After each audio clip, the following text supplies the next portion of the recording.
ऐसा कमाना, अमीर बनना, वो एक मिडिल क्लास ट्रैप होता है ना, जिससे सब बाहर निकलना चाहते हैं। हाँ, ये इच्छा तो बहुत आम है आजकल। बिल्कुल। और हमारे आज के स्रोत beyond degrees, practical wisdom for wealth and business के कुछ अंशों के जो लेखक हैं, उनकी भी कुछ ऐसी ही कहानी है। अच्छा। उनकी यात्रा भी काफी दिलचस्प है। 2011 में उन्होंने अपनी आखिरी नौकरी शुरू की थी और फिर लगभग 9 साल लगे 2020 में जाकर उसे छोड़ा। 9 साल? हाँ। और फिर अपना कुछ बनाने की राह पर निकल पड़े। ओके। तो आज हम इन्हीं अंशों की गहराई में उतरेंगे। ये जो ट्रेडिशनल डिग्री होती है ना, हाँ। उससे हटकर पैसा और बिजनेस बनाने के लिए जो प्रैक्टिकल समझ चाहिए, उस पर फोकस करते हैं। सही है, व्यावहारिक ज्ञान। हाँ जी। तो हमारा मकसद आज ये समझना है कि फॉर्मल एजुकेशन, खासकर जब हम बिजनेस या एंटरप्रेन्योरशिप की बात करते हैं, तो उसकी लिमिट्स क्या हैं। हाँ। और स्रोत के हिसाब के सेल्फ स्टडी, मतलब खुद से पढ़ना और फिर उसको तुरंत लागू करना, एक्शन लेना। हाँ, एक्शन लेना, ये कॉम्बिनेशन कितना पावरफुल हो सकता है। ठीक है। ठीक है, चलिए इसकी परतें खोलते हैं। चलिए। तो शुरुआत करते हैं फॉर्मल एजुकेशन के अनुभव से। स्रोत में इसके बारे में काफी डिटेल में बताया गया है। लेखक और उनकी पत्नी दोनों क्वालिफाइड डॉक्टर्स हैं, MBBS, MD। अरे वाह, अच्छा प्रोफेशन है। हाँ, सम्मानित प्रोफेशन, अच्छी प्रैक्टिस भी चल रही थी। पर 2016 के आसपास उन्हें लगा कि नहीं, इस मिडिल क्लास दायरे से बाहर निकलना है। कुछ बड़ा करना है। कुछ बड़ा करना है, शायद अपना बिजनेस। और इसी सोच के साथ उन्होंने एक बहुत बड़ा कदम उठाया। क्या? उन्होंने देश के टॉप इंस्टीट्यूट्स में से एक IIM कलकत्ता से MBA करने का फैसला किया। ओह, डॉक्टर से MBA, ये तो बड़ा करियर शिफ्ट है। बिल्कुल। इरादा तो यही था कि बिजनेस की समझ बढ़ेगी, स्किल्स सीखेंगे, नेटवर्क बनेगा शायद। जो आमतौर पर लोग सोचते हैं MBA से। पर कहानी में ना एक ट्विस्ट आया। MBA की फीस बहुत ज्यादा थी। हाँ, IIMs की फीस तो होती है। उस समय करीब 11 लाख रुपए सालाना, और कोर्स था 2 साल का। बाप रे। यानी सीधा सीधा 22 लाख रुपए का इन्वेस्टमेंट। और ये तो सिर्फ फीस हुई, इसमें वो भी तो जोड़ना पड़ेगा जिसे हम इकोनॉमिक्स में अवसर लागत कहते हैं। हाँ, अपॉर्चुनिटी कॉस्ट। बिल्कुल। मतलब वो समय जो आप वहां लगा रहे हैं और उससे भी बढ़कर वो कमाई जो आप अपनी नौकरी या प्रैक्टिस छोड़कर नहीं कर पा रहे हैं। सही। स्रोत बताता है कि लेखक के लिए ये सब मिलाकर शायद 50 लाख रुपए के आसपास का सौदा बन रहा था। 50 लाख? हाँ, ये एक बहुत बड़ा फाइनेंशियल कमिटमेंट था। बिल्कुल। और फिर वो IIM पहुंचे, लेकिन वहां पहुंचने के बाद कुछ ही समय में उन्हें एक बड़ा झटका सा लगा। अच्छा, क्या हुआ? उन्हें एहसास हुआ कि जो वहां सिखाया जा रहा था, जैसे फाइनेंस के वो जटिल मॉडल्स, मार्केटिंग की थ्योरीज या फिर ऑर्गेनाइजेशनल बिहेवियर के कॉन्सेप्ट्स, हाँ, जो स्टैंडर्ड MBA करिकुलम होता है, हाँ, वो सब शायद बड़ी बड़ी कॉर्पोरेशंस चलाने के लिए तो ठीक हों। ओके। लेकिन उनका जो उस वक्त का लक्ष्य था, मतलब शायद एक छोटा बिजनेस शुरू करना या पैसे कमाने के प्रैक्टिकल तरीके खोजना, हाँ, उसके लिए वो ज्ञान तुरंत लागू होता हुआ नहीं दिख रहा था। मतलब ज्ञान था, पर उसकी वो तात्कालिक रेलेवेंस महसूस नहीं हुई। यहाँ दिलचस्प बात यह है, देखिए कि स्रोत इस अनुभव को ना एक बड़े मुद्दे से जोड़ता है। अच्छा। ये जो बड़ी बड़ी डिग्रियां होती हैं, ये अक्सर एक खास तरह के करियर पाथ के लिए डिजाइंड होती हैं। जैसे बड़ी कंपनियों में मैनेजर बनना, कंसल्टेंट बनना, उनका पूरा करिकुलम, पढ़ाने का तरीका सब उसी दिशा में होता है। स्रोत का तर्क ये है कि ये डिग्रियां अक्सर कर्मचारी बनाने के लिए ज्यादा ठीक हैं, मालिक या उद्यमी बनाने के लिए शायद उतनी नहीं। अच्छा, ये तो बड़ा पॉइंट है। हाँ, इसीलिए जब कोई अपना बिजनेस शुरू करने के इरादे से वहां जाता है तो उसे ये गैप या अंतर महसूस हो सकता है। सही कहा। और लेखक को भी बिल्कुल यही लगा। उन्हें लगा कि भाई ये 22 लाख की फीस और ऊपर से 50 लाख की अवसर लागत, ये इस ज्ञान के लिए शायद सही कीमत नहीं है। खासकर जब वो इसे तुरंत इस्तेमाल ही नहीं कर पा रहे। बिल्कुल। पैसा वसूल नहीं हो रहा था एक तरह से। हाँ, नतीजा? उन्होंने कुछ ही महीनों में कोर्स बीच में ही छोड़ दिया। IIM। हाँ जी, बीच में ही। ये अपने आप में बहुत बड़ा फैसला था। हाँ, यकीनन। और ये हमें सीधे उस तनाव पर ले आता है जिसके बारे में स्रोत बात कर रहा है। कौन सा तनाव? किताबी ज्ञान, एकेडमिक ज्ञान का जो कथित मूल्य है, और दूसरी तरफ बिजनेस की जो जमीनी हकीकत है। डिग्री की एक सोशल वैल्यू है ना, एक स्टेटस सिंबल है। पर क्या वो डिग्री आपको वाकई सड़क पर उतरकर चीजें बेचना सिखाती है? नहीं, शायद नहीं। क्या वो ग्राहक ढूंढना, कैश फ्लो मैनेज करना या अपनी शुरू की टीम बनाना सिखाती है? स्रोत कहता है अक्सर नहीं। सही। और यहीं पर वो अवसर लागत वाला सवाल और तीखा हो जाता है। क्या वो समय और पैसा कहीं और लगाकर बेहतर प्रैक्टिकल ज्ञान मिल सकता था? तो ये सवाल उनके मन में भी आया होगा। एमबीए का रास्ता तो बंद हो गया। हाँ। लेकिन फिर उन्होंने उस समय और एनर्जी को कहाँ लगाया? उन्होंने एक बिल्कुल अलग रास्ता चुना, जिसके बारे में स्रोत में काफी कुछ है। क्या? सेल्फ स्टडी का रास्ता, स्व अध्ययन। अच्छा। एमबीए छोड़ने के बाद उन्होंने बिजनेस और इन्वेस्टमेंट से जुड़ी किताबें पढ़ना शुरू किया। ओके। और सिर्फ पढ़ना ही नहीं, बल्कि उनको यूट्यूब पर समझाना भी शुरू कर दिया। पहली किताब थी पीटर थियल की फेमस 0 to 1। अरे वाह, ये तो इंटरेस्टिंग है। मतलब सीखा और सिखाया साथ साथ। बिल्कुल। और ये सिर्फ ऐसा नहीं था कि एक किताब पढ़ ली और आगे बढ़ गए। स्रोत इस बात पर जोर देता है कि उनकी असल यात्रा तब शुरू हुई जब उन्होंने तय किया कि वो ये किताबें किसी परीक्षा के लिए नहीं पढ़ रहे। अच्छा। बल्कि असल में समझने के लिए और अपनी जिंदगी में उतारने के लिए पढ़ रहे हैं। ये माइंडसेट का फर्क बहुत जरूरी है। पासिंग दी एग्जाम वाला अप्रोच नहीं, बल्कि लर्निंग फॉर लाइफ वाला। बिल्कुल। और यही बात और भी दिलचस्प हो जाती है। कैसे? स्रोत बताता है कि लेखक ने 0 to 1 जैसी किताबों को एक बार नहीं पढ़ा, तो कई बार पढ़ा, बार बार। अच्छा। गहराई से समझने के लिए। हाँ। हर बार कोई नई परत खुलती थी, कोई नया कनेक्शन बनता था।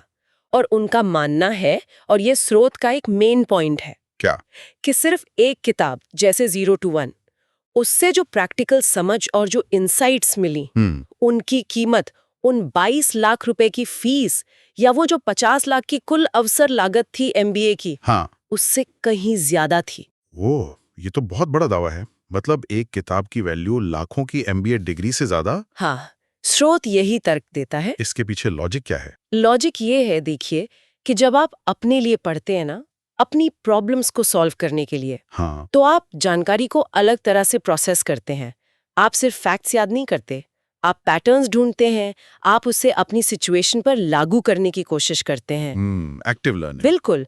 स्रोत के अनुसार ये वो active problem solving based learning है जो अक्सर फॉर्मल एजुकेशन के पैसिव मॉडल में नहीं मिलती। हाँ, कॉलेज का सिलेबस तो सालों पहले बन जाता है। सही कहा। जबकि आपकी जरूरतें तो आज की हैं, अभी की हैं। सेल्फ स्टडी आपको अपनी जरूरतों के हिसाब से सीखने की आजादी देती है। और ये सिर्फ 0 to 1 की ही बात नहीं थी। स्रोत इशारा करता है कि उन्होंने शायद और भी कई बिजनेस क्लासिक्स पढ़े होंगे। हाँ, बिल्कुल। मार्केटिंग पर, सेल्स पर, फाइनेंस पर। हाँ, वो सारा ज्ञान जो उन्हें लगा था कि एमबीए में थ्योरी के रूप में मिल रहा था, उसका प्रैक्टिकल एसेंस वो अब खुद किताबों से निकाल रहे थे। ये कुछ ऐसा था जैसे अपना खुद का कस्टम मेड एमबीए तैयार करना, बिना भारी भरकम फीस दिए। हाँ, बिल्कुल। अगर हम इसे थोड़ा बड़ी तस्वीर से जोड़कर देखें, तो स्रोत फॉर्मल एजुकेशन पर, खासकर ट्रेडिशनल यूनिवर्सिटी डिग्री पर, काफी आलोचनात्मक है। किस मामले में? पैसा कमाना सिखाने के मामले में। अच्छा। कुछ खास प्रोफेशनल कोर्स छोड़ दीजिए, जैसे डॉक्टर, इंजीनियर, वकील वगैरह, जहां एक तय स्किल सेट और लाइसेंस की जरूरत होती है। हाँ। उनको छोड़कर स्रोत का तर्क है कि बाकी डिग्रियां अक्सर आपको नौकरी के लिए तैयार करती हैं, धन बनाने के लिए नहीं। ये बात तो सोचने वाली है। स्रोत में इसके लिए एक बड़ा अच्छा उदाहरण भी दिया है जो मुझे काफी पसंद आया। क्या है? तैराकी सीखने का उदाहरण। अच्छा, स्विमिंग। हाँ, क्या कोई सिर्फ किताबें पढ़कर या पूल के किनारे बैठकर स्ट्रोक्स की थ्योरी समझकर तैराक बन सकता है? नहीं, बिल्कुल नहीं। ये तो संभव ही नहीं है। आप पानी की डेंसिटी, उछाल का सिद्धांत, हाथ पैर चलाने का एंगल, सब कुछ रट सकते हैं। हाँ, थ्योरी में मास्टर हो सकते हैं। पर जब तक आप पानी में उतरेंगे नहीं, छटपटाएंगे नहीं, शायद 2-4 घूंट पानी पिएंगे नहीं, हाँ, तब तक बात नहीं बनेगी। तब तक आप तैरना सीख ही नहीं सकते। ज्ञान को एक्शन में बदलना पड़ता है। बिल्कुल सही। और स्रोत कहता है कि बिजनेस का भी बिल्कुल यही हाल है। आप कितनी भी केस स्टडीज पढ़ लें, कितने भी बिजनेस प्लान बना लें, जब तक आप असल में कुछ बेचने की कोशिश नहीं करते, ग्राहक से बात नहीं करते, पैसे का लेन देन नहीं करते, तब तक आप बिजनेस की असली बारीकियां नहीं सीख सकते। मतलब प्रैक्टिकल करना पड़ेगा। हाँ, उसे व्यवहारिक रूप से करना बहुत जरूरी है, चाहे शुरुआत में कितने भी छोटे लेवल पर क्यों ना हो। बिल्कुल। ये डूइंग या एग्जीक्यूशन वाला जो हिस्सा है, इसे स्रोत बार बार अंडरलाइन करता है। ज्ञान महत्वपूर्ण है, इसमें कोई शक नहीं, लेकिन बिना एक्शन के वो अधूरा है। सही। और ये एक्शन लेने के लिए किसी बड़ी फैक्ट्री या ऑफिस की जरूरत नहीं है। शुरू में स्रोत छोटे कदमों के महत्व पर जोर देता है। और ये जो प्रैक्टिकल ज्ञान है, ये कितना फायदेमंद हो सकता है, इसका एक ठोस उदाहरण भी स्रोत में है। अच्छा, कोई किस्सा है? हाँ, लेखक अपना एक पर्सनल किस्सा बताते हैं। लगभग 10 साल पहले की बात है जब वो नौकरी कर रहे थे। एक काफी स्थापित और बड़े बिजनेसमैन ने उनसे संपर्क किया। ओके। वो चाहते थे कि लेखक नौकरी छोड़ दें और उनके साथ मिलकर एक नया बिजनेस शुरू करें। सुनने में तो बड़ा अच्छा ऑफर था। हाँ बिल्कुल, किसी बड़े अनुभवी आदमी का साथ मिल रहा था। लेकिन यहाँ पर वो सेल्फ स्टडी से मिला ज्ञान काम आया। कैसे? लेखक ने बिजनेस की किताबों में पढ़ा था, शायद 0 to 1 में ही या किसी और में। हाँ, कि स्टार्टअप्स या नए बिजनेस के फेल होने का एक बहुत बड़ा कारण होता है फाउंडर्स के बीच टकराव। अच्छा, फाउंडर कॉन्फ्लिक्ट। हाँ, विजन का टकराव, वैल्यूज का, प्रायोरिटीज का। स्रोत इसे क्रॉसरोड्स ऑफ फाउंडर कहता है, मतलब वो चौराहा जहां रास्ते अलग होने लगते हैं। हाँ, ये तो बहुत क्लासिक प्रॉब्लम है। 2 लोग बिजनेस शुरू करते हैं, पर एक जल्दी पैसा बनाना चाहता है, दूसरा लॉन्ग टर्म ब्रांड। बिल्कुल। एक ज्यादा रिस्क लेना चाहता है, दूसरा सेफ खेलना चाहता है। ये मतभेद शुरू में छोटे लगते हैं, पर बाद में बिजनेस को डुबो सकते हैं। तो लेखक ने जब उस बिजनेसमैन से बात की, तो उन्हें ये महसूस हुआ कि उनकी अपनी सोच, उनकी प्राथमिकताएं और बिजनेस को लेकर उनका जो विजन था, वो उस व्यवसायी से काफी अलग था। अच्छा। वो शायद कुछ लंबा चलने वाला सस्टेनेबल बनाना चाहते थे, जबकि दूसरे का फोकस शायद कुछ और था। समझ गया। ये छोटी सी समझ जो उन्हें किताबों से मिली थी, इसने उन्हें एक पॉसिबल फेलियर वाली पार्टनरशिप में कूदने से बचा लिया। अरे वाह। उन्होंने वो ऑफर स्वीकार नहीं किया। तो ये बहुत महत्वपूर्ण बात है।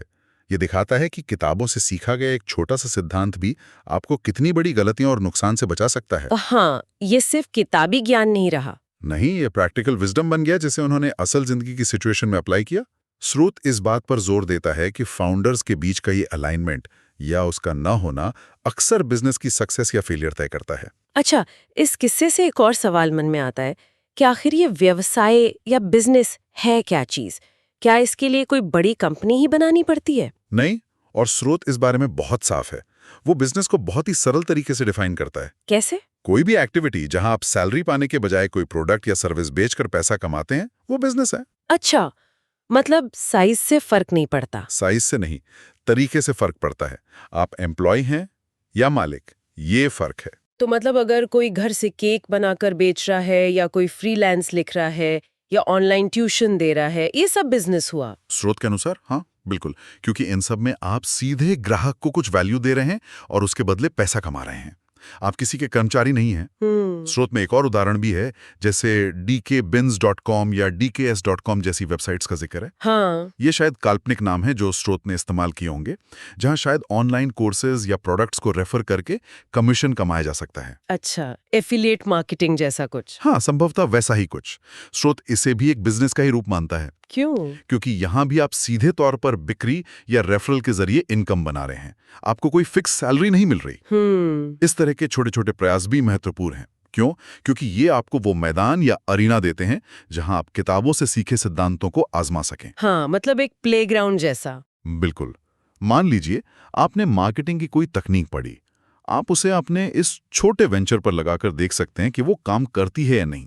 सही है, थियरी को प्रैक्टिस में लाने की जगह। हाँ, और ये एक महत्वपूर्ण सवाल खड़ा करता है कि कोई इस ज्ञान का उपयोग शुरू कैसे करे। हाँ, ये सवाल तो है। जवाब है छोटे मैनेजेबल कदम उठाकर। आपको सीधे फैक्ट्री लगाने की जरूरत नहीं है। एक वेबसाइट बनाकर, एक छोटा सा प्रोडक्ट बेचकर या कोई सर्विस देकर भी आप बिजनेस के प्रैक्टिकल सबक सीखना शुरू कर सकते हैं। तो इस सब का क्या मतलब है? अगर हम पूरी चर्चा को समेटें तो क्या निचोड़ निकलता है? मेन संदेश क्या है? मेरे ख्याल में जो सबसे बड़ा संदेश है वो ये है कि ज्ञान और क्रिया, नॉलेज और एक्शन, इनका बैलेंस बहुत जरूरी है। सिर्फ किताबी ज्ञान, चाहे वो कितना भी गहरा क्यों ना हो, अधूरा है अगर उसे असल दुनिया में लागू ना किया जाए। सही। और सिर्फ काम करते रहना बिना सोचे समझे या बिना नए सिद्धांत सीखे, वो भी आपको एक लिमिट के बाद आगे नहीं ले जाएगा। हाँ, दोनों का मेल जरूरी है। और स्रोत ये भी साफ कहता है कि पारंपरिक कॉलेज या यूनिवर्सिटी, खासकर वो जो प्रोफेशनल डिग्री नहीं देते, जैसे मेडिकल, इंजीनियरिंग वगैरह, वो आपको भाषा, गणित, विज्ञान जैसे बेसिक सब्जेक्ट्स तो सिखा सकते हैं, लेकिन वो शायद आपको अमीर बनना नहीं सिखा सकते। अच्छा। खासकर बिजनेस के जरिए, चाहे आप क्लास के टॉपर ही क्यों ना हो, वो सिस्टम उस लक्ष्य के लिए बना ही नहीं है। हाँ, ये बात तो है। अमीर बनने के लिए खास तौर पर अपना बिजनेस खड़ा करके आपको खुद पहल करनी होगी। आपको सेल्फ मोटिवेटेड होकर सीखना होगा, किताबें पढ़कर, मेंटर्स से, ऑनलाइन रिसोर्सेज से, और फिर सबसे जरूरी, क्या? उस सीखे हुए ज्ञान को छोटे या बड़े लेवल पर लागू करना होगा, एक्शन लेना होगा। जैसा स्रोत के लेखक ने खुद किया। हाँ, बिल्कुल। जब उन्होंने बिजनेस की किताबें पढ़ाना शुरू किया तो साथ साथ अपना छोटा सा ऑनलाइन वेंचर भी शुरू कर दिया। हाँ, पढ़ना और करना दोनों साथ साथ चला। बिल्कुल। तो क्या ये कहना ठीक होगा कि डिग्री एकदम बेकार है? नहीं नहीं, स्रोत ऐसा बिल्कुल नहीं कहता। डिग्री की अपनी जगह है, अपना महत्व है। अच्छा। वो एक बेसिक नॉलेज देती है, अनुशासन सिखाती है, नेटवर्क बनाने में मदद कर सकती है। कुछ प्रोफेशन के लिए तो वो जरूरी है। हाँ, जैसे डॉक्टर या वकील बनने के लिए। बिल्कुल। लेकिन स्रोत का तर्क सिर्फ ये है कि अगर आपका लक्ष्य एंटरप्रेन्योरशिप के जरिए पैसा कमाना है तो सिर्फ डिग्री पर निर्भर रहना या उसे सफलता की गारंटी मान लेना, ये शायद सही स्ट्रैटेजी नहीं है। अच्छा। असली स्किल तो ज्ञान को लागू करने से ही आता है, उसे इस्तेमाल करने से। तो यहाँ से जो मुख्य सीख निकलती है वो यही है कि असली बिजनेस स्किल डिग्रियां जमा करने से नहीं आती, नहीं, बल्कि ज्ञान को लगातार हासिल करने और उसे प्रैक्टिकली आजमाने से आती है। बिल्कुल। इस सफर में सेल्फ स्टडी एक बहुत पावरफुल टूल है, लेकिन उससे भी ज्यादा जरूरी है एक्शन लेना। एक्शन लेना, अनुभव हासिल करना, चाहे वो कितना भी छोटा क्यों ना हो। बिल्कुल। सिद्धांत अपनी जगह है, पर असली परीक्षा तो मैदान में ही होती है। कॉलेज और यूनिवर्सिटी पैसा बनाने का सीधा रास्ता शायद ना सिखा पाएं, जब तक कि आप खुद उस ज्ञान को लेकर बाजार में ना उतरें और उसे परखें नहीं। ज्ञान को अनुभव की कसौटी पर कसना ही होगा। और इसी सोच के साथ ना हम अपने श्रोताओं के लिए एक आखिरी सवाल छोड़ना चाहेंगे। अच्छा। ये स्रोत पर ही आधारित है, लेकिन शायद हमारी आज की चर्चा से एक कदम आगे सोचने पर मजबूर करे। पूछिए। सवाल ये है कि अगर पारंपरिक शिक्षा, खासकर डिग्री, बिजनेस करके पैसा कमाने का प्राइमरी रास्ता नहीं है, जैसा कि स्रोत कह रहा है, तो फिर सेल्फ स्टडी से सीखे गए बिजनेस के सिद्धांतों को लागू करना शुरू करने के लिए आज कोई व्यक्ति कौन सा पहला, छोटा लेकिन ठोस प्रैक्टिकल कदम उठा सकता है? ये अच्छा सवाल है। स्रोत का इशारा यही है, सिर्फ किताबें मत पढ़िए, पैसे बचाइए और साथ साथ छोटा ही सही पर अपना कुछ शुरू कीजिए। हाँ, एक्शन पर जोर है। तो श्रोताओं को सोचना चाहिए कि वो पहला कदम क्या हो सकता है। कौन सी ऐसी छोटी सी चीज है जो आज या इस हफ्ते की जा सकती है, जो सिर्फ सीखने वाले से करने वाले की कैटेगरी में ले जाए।